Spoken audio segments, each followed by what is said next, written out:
आणि news top 9 मधून सुरुवातीला पाहणार आहोत 9 मोठ्या बातम्या। राष्ट्रवादी आमदार पात्रतेच्या सुनावणीचा आज निकाल। निवडणूक आयोगाच्या निकालानंतर विधानसभा अध्यक्षांच्या निर्णयाकडे लक्ष।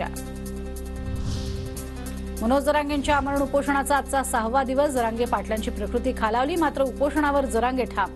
जरांगेंचा पुन्हा मुंबईला येण्याचा इशारा।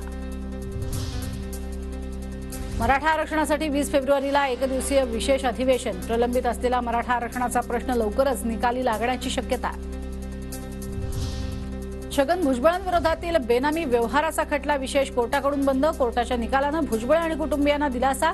बेनामी व्यवहार प्रकरणात आयकर विभागानं सुरू केलेली कारवाई रद्द। तर कमी पैशात जमीन बळकवल्याच्या प्रकरणात कृषी मंत्री धनंजय मुंडे ही दोषमुक्त। अंबेजोगाईमधील अतिरिक्त मुख्य न्याय दंडाधिकाऱ्यांनी मुंडेंसह तिघांना केलं दोषमुक्त। राज्यसभा निवडणुकीसाठी महायुतीचे उमेदवार आज दुपारी 1 वाजता एकत्र अर्ज भरणार। मुख्यमंत्री आणि दोन्ही उपमुख्यमंत्री उपस्थित असणार। अर्ज भरताना महायुतीचं शक्तीप्रदर्शनही असणार। भाजपकडनं राज्यसभेसाठी 3 उमेदवार जाहीर। अशोक चव्हाण, मेधा कुलकर्णी आणि डॉक्टर अजित गोपछडे यांच्या नावावर शिक्कामोर्तब। आज उमेदवारी अर्ज दाखल होणार। राज्यसभेसाठी शिंदेंच्या शिवसेनेकडनं राज्यसभा उमेदवाराची घोषणा। काँग्रेसमधून आलेल्या मिलिंद देवरा यांना उमेदवारी जाहीर। तर प्रफुल्ल पटेल राष्ट्रवादीचे राज्यसभेचे उमेदवार। सुनील तटकरे यांची घोषणा। पटेल खासदारकीचा राजीनामा देऊन आज उमेदवारी अर्ज भरणार।